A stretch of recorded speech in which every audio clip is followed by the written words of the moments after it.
Hi, my name is Jim and welcome to preworkoutchallenge.com. This is my website where I review exercise supplements and home gym exercise equipment. And today we're going to be talking about creatine HCL versus creatine monohydrate. So there's a lot of questions about these. There's a lot of similarities. There are some differences. I'm going to explain to you by the end of the video which one you should take and which one's better. So I've been in this fitness industry for many years, training. I've taken almost every kind of supplement you can imagine, except even including creatine. And now I've learned an awful lot about supplements on this website. So I will go ahead and move to my creatine review. And here is me right here and eating with some creatine. Anyway, so the creatine HCL versus monohydrate or creatine monohydrate. These are two powerhouses. They're both good. They're the most proven supplement for increased muscle growth and exercise performance. So out of everything, these show the best results. Studies show that creatine is one of the most effective products that you can buy to build muscle and ramp up your workouts. So this will help with your endurance. This will definitely put on some muscle mass. So creatine, the reason that it's not bad for you is it naturally occurs in your body also by eating animal products. So red meat has the most amount, raw red meat, excuse me, has the most amount, but you probably don't want to eat that. I do list, steak, chicken, tuna, salmon. They all have high concentrations. Plants do not have any creatine. So when you start exercising, that's what triggers the creatine to synthesize energy, and it goes through some chemical processes. And that's how that works. The benefits of creatine, see, I've got one here.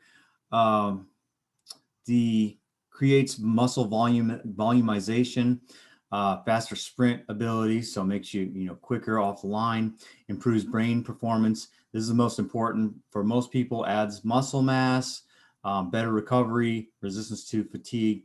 I've witnessed these things. You're not going to be a Superman like this guy right here, but it does make a difference. I got some top recommendations. I tried to keep these under $20. Creatine is not a very expensive supplement. HCL tends to cost more than the monohydrate.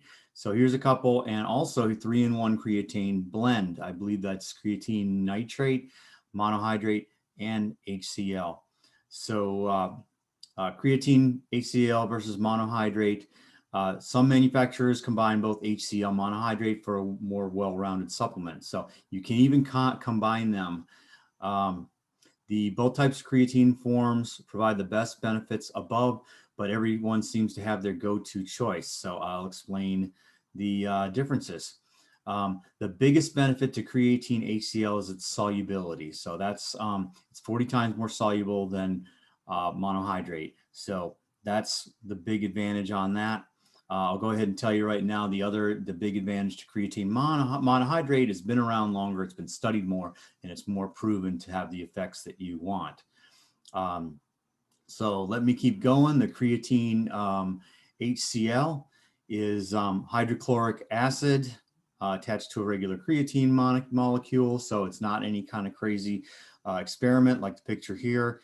It's a very basic product, also found in your body.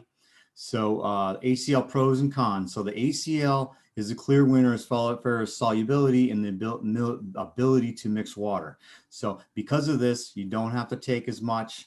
There's some other, you don't have to, it takes work starts working right away. Where the other one, you have to build it up in your body.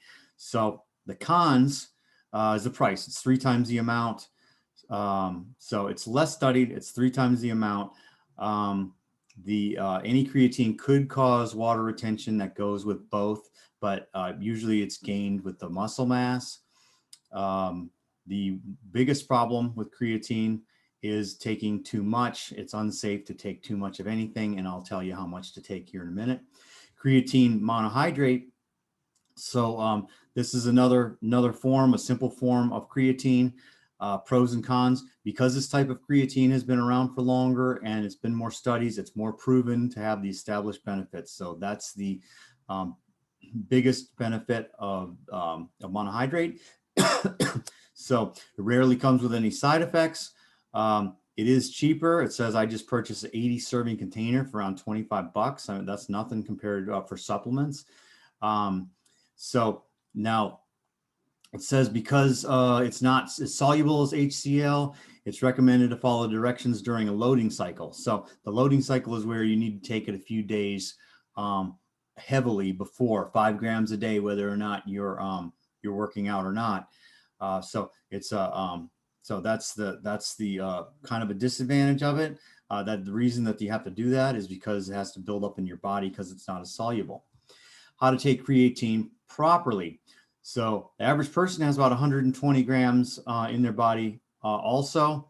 So it says vegans can be low on creatine because of their diet, but I don't know of any long-term problems for this. So you can take creatine both after or before your workout. I have seen packaging that said either. There is a little bit of a debate about this. So creatine HCL, I mentioned that because it's easier to mix, it's less of a serving. So it's 2 gram scoop. There's no loading phase. Creatine monohydrate is recommended in a 5 gram dose. I do have an article about the pre-workout. If you look up pre-workout with the most creatine, because not many pre-workouts have much creatine in them. So 5 grams is quite a bit for a pre-workout. And creatine safety, I already mentioned, there's no long-term side effects. And so as far as the final comparison, creatine monohydrate is the most popular, least expensive, and most studied form. The creatine HCL is more soluble in water. It's more recently developed and not studied as much. So you'll be good with either one of these. Just remember, there's a little bit different serving size for each one, and there's a little different directions. So besides that, I highly recommend creatine. It does work. You can check out the studies for yourself. I think I've got some links in here for that. So if you like this video, hit like, subscribe for upcoming reviews, and thank you for watching.